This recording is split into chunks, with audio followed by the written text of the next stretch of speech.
Good morning everyone. Ito po ang inyong lingkod, si Pastor Wel Camia po mula po dito sa Winnipeg, Manitoba, Canada para po sa ating pag-aaral ng salita ng Diyos ngayong umaga. Welcome po sa Tinig ng Pag-asa. Magandang umaga po sa inyo, Kuya Cesar Sanchez. Ipagpaumanhin po ninyo kung medyo may kadiliman ang atin pong background ngayon. Ito po ay kadahilan ng yung akin pong bumbilyang ginagamit para po sa ating lighting, ayan, ay napundi. Yan. So, bukas po ay ayusin natin. So, wala na po akong time para kumuha ng ilaw doon sa basement para i-replace. Total, nakikita nyo naman pong bahagya. Importante po ay ang mensahe po ng salita ng Diyos, hindi po ba? So, again, good morning po kay Kumaring Ami Santos, kay Kuya Larry Montiliano, kay Ate Cora Dolor, kay Kuya Rodante Kerubin, Ate Vanji Magnaye, Ate Maricruz, Ate Nelia Ramos, Ate Tess Asturias, Ate Neneng Sintos, Ma'am Lisa Duran, Kuya Pedoy De Castro, kapatid na Maylin Villanueva. So meron po tayong mahigit na 23 tagapanood ngayon at simulan po natin ang atin pong pag-aaral sa salita ng Diyos. Samahan po ninyo ako sa talatang ating pagbubulayan. Matatagpuan po ito in the book of Matthew, chapter 13, verse 44. Actually, ito po'y bahagi ng parable ng Panginoon at ganito po ang sinasabi. Sabi po ng Panginoon, the kingdom of heaven is like treasure hidden in a field. When a man found it, he hid it again, and then, in his joy, went and sold all he had and bought that field. Kinumpara daw po ang kaharian ng langit sa isang napakahalagang kayamanan na nakatago sa isang lupain.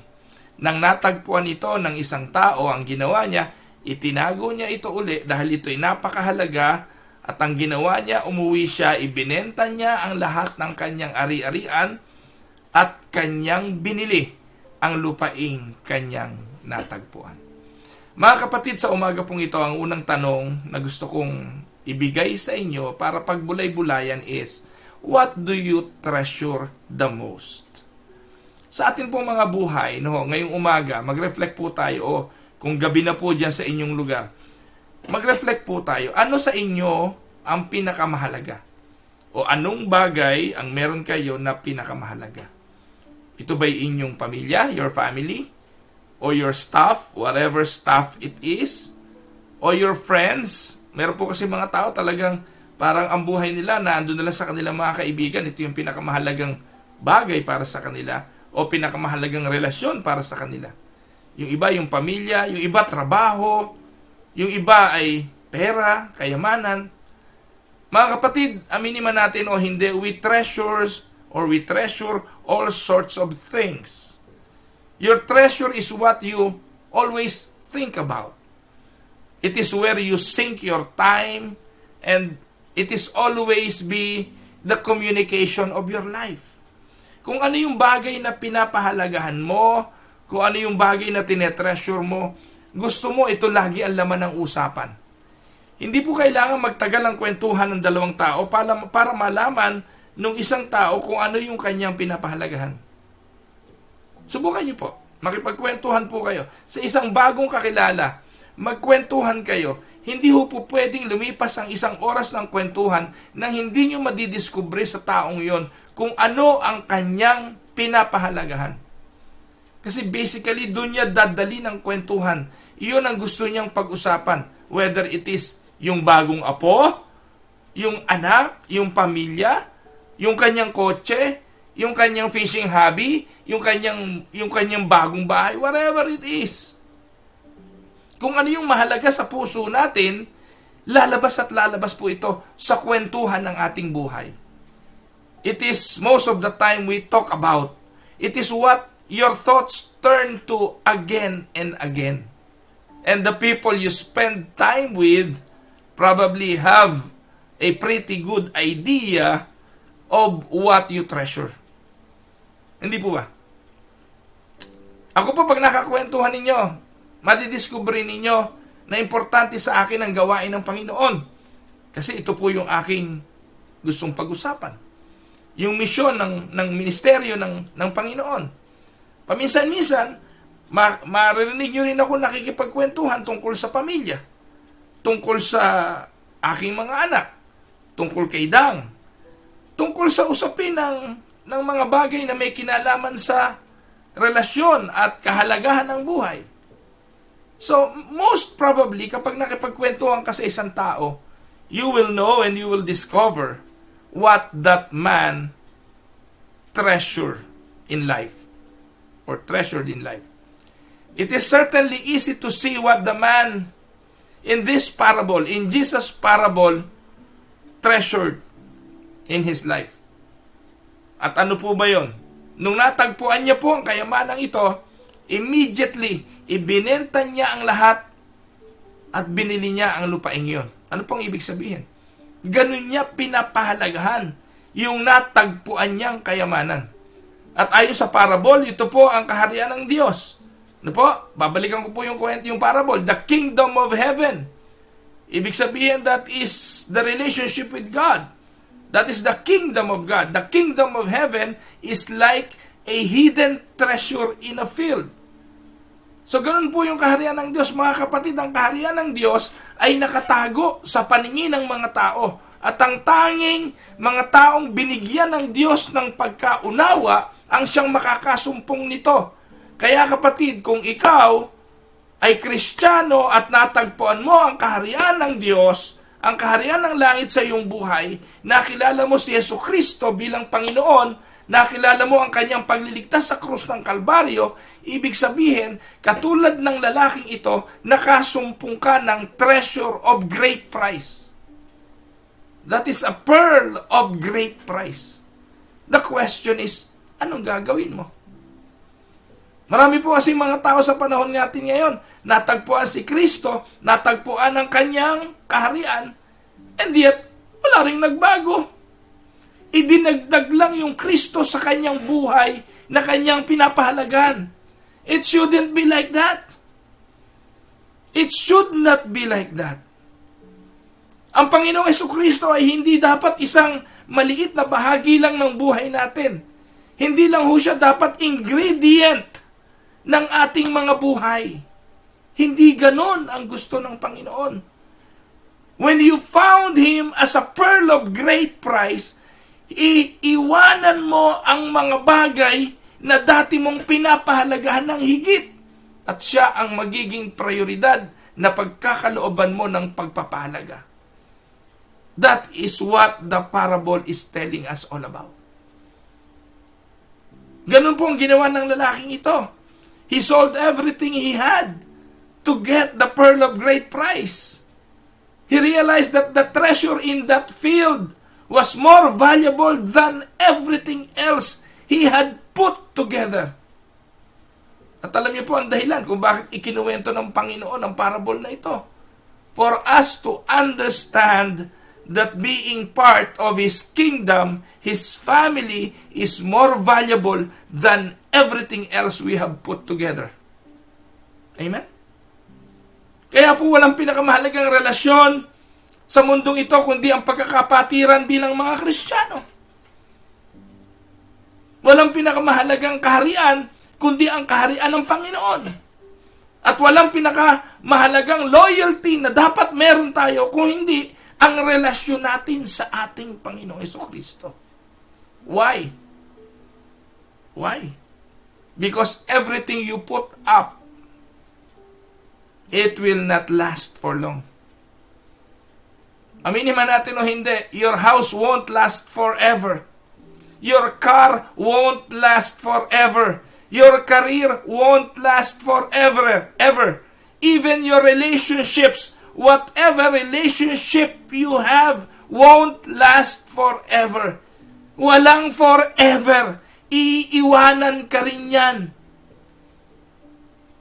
Huwag niyo pong sabihin, huwag niyo po namang ipagdamdam na iiwanan kayo dahil sa iba. Hindi naman po laging ganun. Iiwanan ka rin dahil pwede siyang kunin ng kamatayan. Or mang-iiwan ka rin dahil darating din yung panahon ng iyong kamatayan. So ano pong ibig sabihin nito? Lahat ng relasyon natin, lahat ng relasyong meron tayo, anumang meron tayo sa mundong ito, won't last. But the kingdom of heaven will last forever. Naintindihan niyo po ba, mga kapatid? So, sabi po ng Biblia, don't be fooled. Don't think that anything or anyone in your life is as valuable as your relationship with your Creator. A relationship only made possible through the Lord Jesus Christ and His saving work. At kapag natagpuan mo ang relasyong ito, kapatid, kapag ginawa ng Ama na makapagrelasyon ka sa Kanya sa pamamagitan ng Kanyang anak, naku, pahalagahan mo ang relasyong ito. Hold on to that relationship more tightly than anything else. Let it be what you sink your time into. Let it be what you talk about most of the time. Let it be what your thoughts turn to again and again. And you can be sure it will be worth it. Amen? Kaya nga po, mga kapatid, lagi nagpapaalala ang Panginoong Jesucristo. Hindi niyo po ba naalala niyo po ba yung Matthew chapter 16, 19 to 21? Ano po sabi ng Matthew 6? Oh, hindi 16. Matthew chapter 6. Ulitin ko, Matthew 6, 19 to 21. Ano po ang sabi ng Panginoon doon? Do not store up for yourselves treasures on earth, where moth and vermin destroy, and where thieves break in and steal. But store up for yourselves treasures in heaven, where moth and vermin do not destroy, and where thieves do not break in and steal. For where your treasure is, there your heart will be also. Konektado po yan doon sa parable na yun. Pinapaalala po sa atin, huwag mag-ipon ng kayamanan dito sa lupa. At pag pinag-usapan natin ang kayamanan dito sa lupa, it speaks of everything that we treasure. Ano mahalaga sa iyo, kapatid, ngayon? Yung bike mo, kasi ganda ng bike mo, di ba? Yung mga anak ko ngayon, parang ang pinakamahalaga sa buhay nila yung bike eh. Dahil they are into biking right now. Yung kotse mo kasi bagong-bago, bagong bili, yan ba? Yung tinetreasure. O yung bagong girlfriend mo na pinakamaganda, pinaka-sexy. O yung boyfriend mo na siyang parang buhay mo ngayon, na kapag nalayo ka ng konti, parang mamamatay ka na. Ano man yung pinapahalagahan mo ngayon, your new career, your new job, your business, your new house, your new plant. Ano nga ba?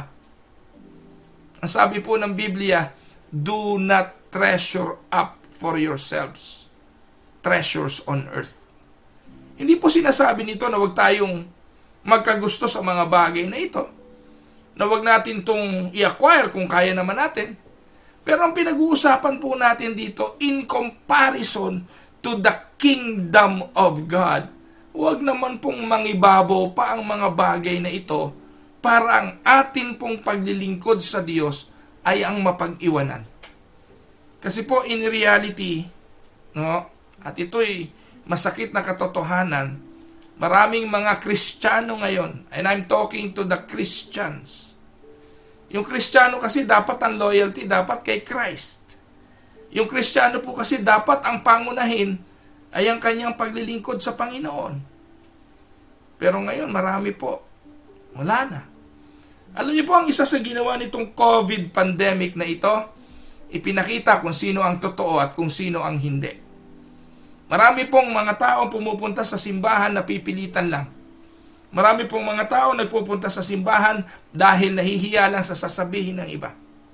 Marami pong mga tao linggo-linggo nasa simbahan para lang po sa fellowship, para lang po sa kwentuhan, para lang po makita ang mga kamag-anak, at may mga iba pang mga dahilan. Pero alam niyo po, ang pandemic na ito, ang COVID pandemic na ito, ipinakita kung sino ang totoong Kristiyano. Kasi yung totoong Kristiyano, yung devotion nila sa Panginoon, never cease in spite of the church go online. They still follow the pastor online. They still do attend the worship service online. At kinasabikan nila ang salita ng Diyos kahit ito ay online. Pero yung mga hindi talaga nagpapahalaga sa kingdom, parang mga nakawala sa koral. Ang linggo ay naging pangkaraniwang araw ng pagtatrabaho, overtime, o pagkilos at paggawa sa mga bagay na gusto nilang gawin nang walang pagpapahalaga sa gawain ng kaharian ng Diyos. Mga kapatid, pagbulay-bulayan natin. Because where you spend your time where you spend most of your time, rather, is where your treasure is. Where your heart is, that is where your treasure is. Kaya nga, periodically, we all need a heart check. Specifically, a spiritual heart check. There is a connection between our hearts and how we handle our money. And we cannot divorce our faith from our finances. It will always be connected. Kaya, maganda po sa linggo, itutuloy ko po ang pagtalakay sa bagay na ito at ito po ang gagawin nating mensahe sa Sunday.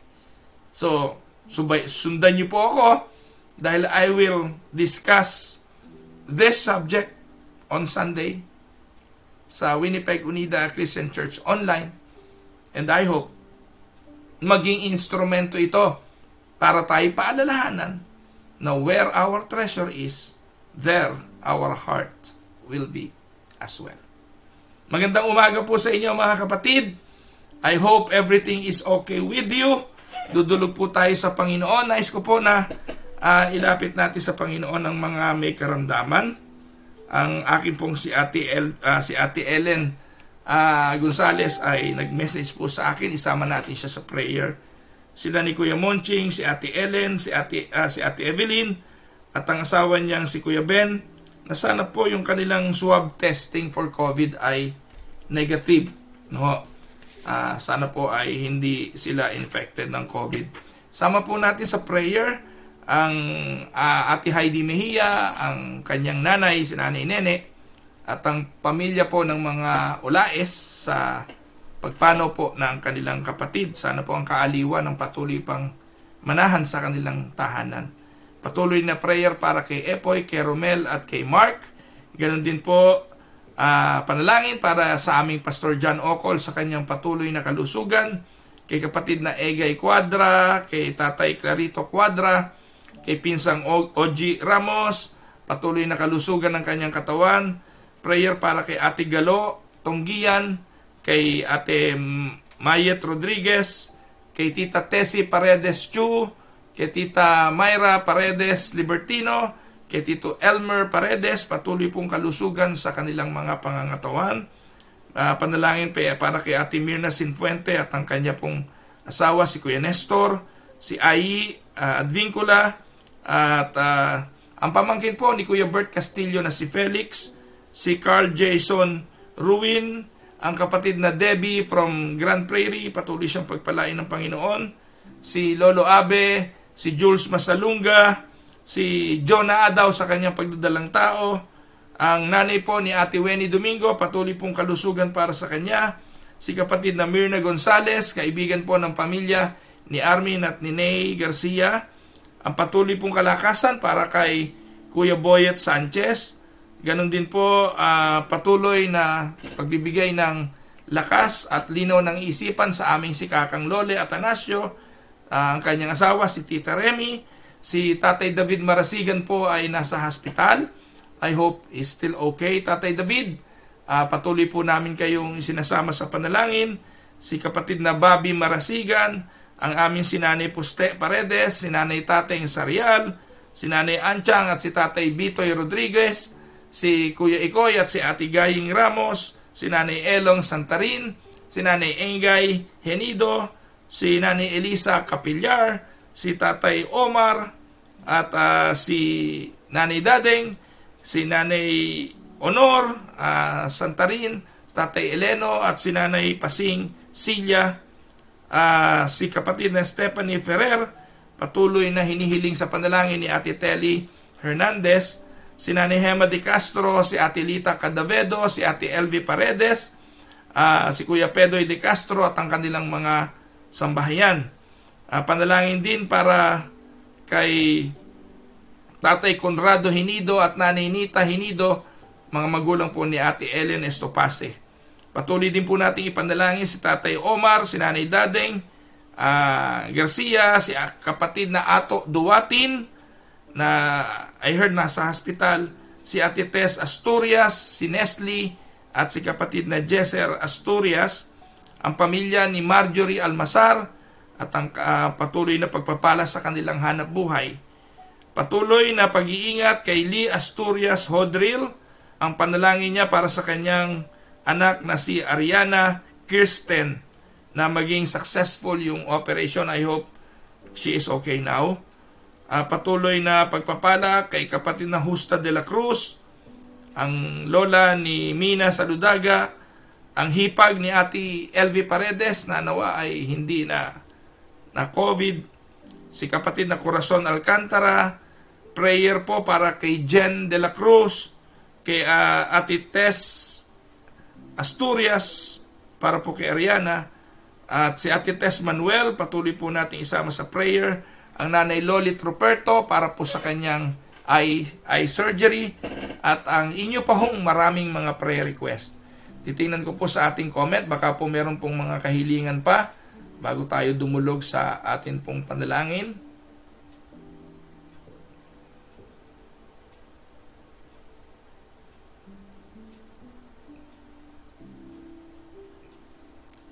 Si Tia Lomeng ni Ate Cora Dolor, sama po natin si Tia Lomeng niya sa prayer.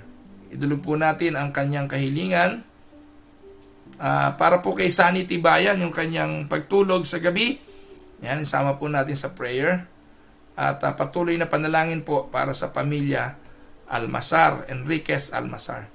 So sige po, tayo po ay dumulog sa Panginoon, tayo po ay manalangin. Ama naming Diyos na makapangyarihan, napakarami po naming concern, napakarami po naming nais ilapit sa iyo.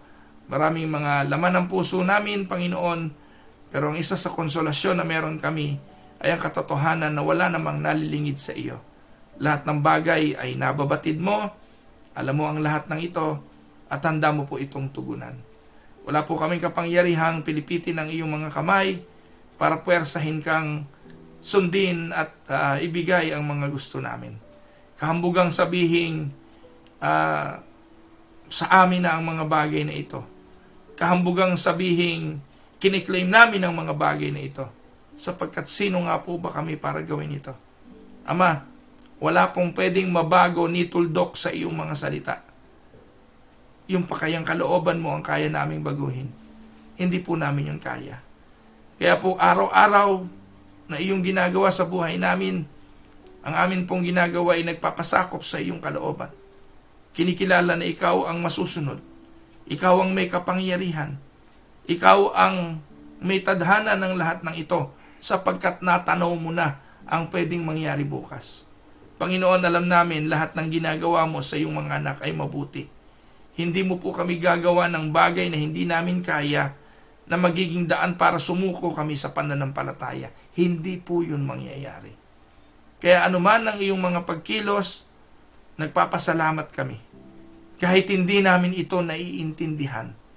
Lagyan mo kami ng malaking paniniwala at pananampalataya na ang lahat ng mga pagkilos na ito ay para sa aming mga kabutihan. Unti-unti naming nare-realize, nakikita na ikaw ang Diyos na makapangyarihan sa lahat sa aming buhay at dahil dito binabago nito ang aming approach sa pananalangin. Binabago nito ang paraan ng aming pagtawag na kaya kami dumudulog sa iyo, hindi para baguhin ang kalooban mo, humihiling kami ng mga bagay na gusto namin, hindi po maiaalis yun sa amin. Pero kung hindi mo po pahihintulutan at kung labag ang mga kahilingan namin sa kalooban mo para matupad sa buhay namin, huwag mo po kaming pakinggan. Ang mangyari nawa ay ang iyong kalooban. Dahil iyon ang alam naming the best para sa amin. Siguro po, Ama, sasabihin ng iba, ba't pa kami tumatawag sa iyo? Kung hindi naman namin kayang baguhin ang kalooban mo. Ang dahilan po doon, Panginoon, ay gusto ka lang naming makausap. Gusto lang po namin sabihin sa iyo, laman ng puso namin. Gusto po namin maging malapit sa iyo. Gusto po namin kausapin ka. At ihinga ang mga bagay na aming pinagdadaanan. But then again, at the end of the day, your will be done on earth as it is in heaven. Maraming salamat. Sa iyo po ang papuri sa pangalan ng aming Panginoong Hesus. Amen. And amen. Mga minamahal na mga kapatid, magandang araw po sa inyong lahat. At humihingi po ako ng paumanhin kahapon. Medyo tinanghali po tayo kahapon at ang inyong lingkod ay medyo nag-relax ng konti. At medyo po nagkakaroon ako ng konting stress doon sa binibili pong property ng Winnipeg Unida. Pero gusto ko pong sabihin sa inyo, malapit na po. Talaga pong kung ito po ay para sa Winnipeg Unida, po alam nyo, mga kapatid, nakapag-vlog na po ako doon sa building. Nakuhanan ko na po yung building, na-videohan ko na po yung building, na-i-upload ko na po sa YouTube pero pin-private ko pa po. Kasi ilalabas ko lang po ang video na yon kapag talagang nagkabayaran na at sa amin na po yung building. Pero ngayon po, lawyer to lawyer nag-uusap at we are in the process. Sana po everything went well. Pero may possession date na po yon. Ang possession date supposedly ay October 1. So malalaman nyo po ito. Sama nyo sa prayer mga kapatid. Na sana nga po sa October 1, papasok kami dun sa building na yon at sasabihin namin na thank you Lord kasi ang building na ito ang bigay mo sa Winnipeg Unida Christian Church. So, ipapakita ko po ito sa inyo. No, sabik na po ako na ipakita ito sa inyo. Especially, yung mga kapatirang Unida sa Pilipinas. Alam ko po na lagi namin kayong partner sa prayer sa lahat ng nangyayari dito sa Canada, sa mga katagumpayan ng ministeryo natin dito, ang mga simbahan dito sa Canada, ang aking mga kasamang pastor, Pastor John Ocol, Pastor Jay Gayas, Pastor Ruben Del Rosario, Pastor Raymond Makatumpag, ang kanilang mga associate pastors, Pastor Alvin Kawili at ang mga manggagawa, lalo na ang aming chairman na si Pastor Jason Paul Abraham ay nagpapasalamat sa inyo. So patuloy po ninyong pananalangin sa mga gawain namin dito. At umasa po kayo. Hindi po namin titigilan ang gawain ito hanggat meron kaming lakas para maisulong pa ang gawain ng Panginoon dito sa Canada. At yun nga po, I am so proud na sabihin sa inyo na konti na lang, ibibigay na ng Panginoon sa Winnipeg Unida ang magiging headquarter pansamantala ng buong Unida Christian Church of Canada. No? So, konting tiis pa mga kapatid. Magandang umaga po, Ati Agi Victa, yan, Ati Nelia Ramos, Ati Evelyn Advincula. Titingnan ko po para mas maganda magbasa dito sa cellphone. Kasi dito sa cellphone nakikita ko po kung sino yung mga yan. Christian Church of Canada. Yan. Hinaalang po natin yung Dito ko po babasahin para makita ko halos lahat yung mga pangalan. Kasi dito sa cellphone nakikita ko po kung sino yung mga... Yan. Yan si Ate, yung ARB Garden. Yan, magandang umaga. Art Garden. Si kapatid na Charito Querol. Good morning po. Ate Flor de Lisa Maines. Ate Evelyn Advincula Cameros. Ate Ading Felizardo. Yan. Kapatid na Eric Advincula. Ate Maricruz. Ay, hindi rin pa. Ganon din pala. Hindi rin po pala makita. Ayan, yun po yung mga latest. Kuya Larry Montillano, magandang araw po sa inyo. Ate Noemi De Leon, Ate Ninita Magtasa, Ate Judith Advincula, Kuya Rodante Querubin, Joy Reyes, Maylin Villanueva, Marjorie Enriquez Almazar, magandang araw. Tita Castillo, kapatid na Darren Sakdalan, Tete Isilia, magandang araw sa inyo. Kay Maring Ami Santos, kay Mari V. Frias, Kuya Bert Castillo, good morning Kuya Bert. Nandito ka na sa Winnipeg, right? So, pagpalain ka ng Panginoon.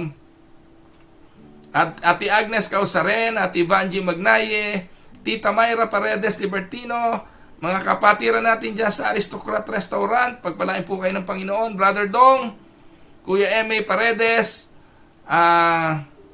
Ayi Advincula, Nanay Belen Olaes, magandang araw po. Ate Nelia Ramos, Kuya David Sarte Manipol, Marivet Eusebio, kapatid na Rosalie Cunanan, pagpalain kayo ng Panginoon. Ate Neneng Sintos, Ate Cora Dolor, Ate Telly Hernandez, magandang araw po. Kapatid na Uglaw, ayan. Alam ko, Laudato to eh.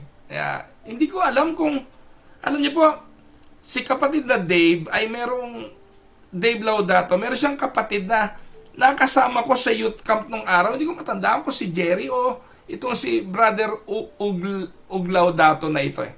So paki-message nga po kung kayo nga po yung nakasama ko sa youth camp nung Kabataang Unida pa tayo.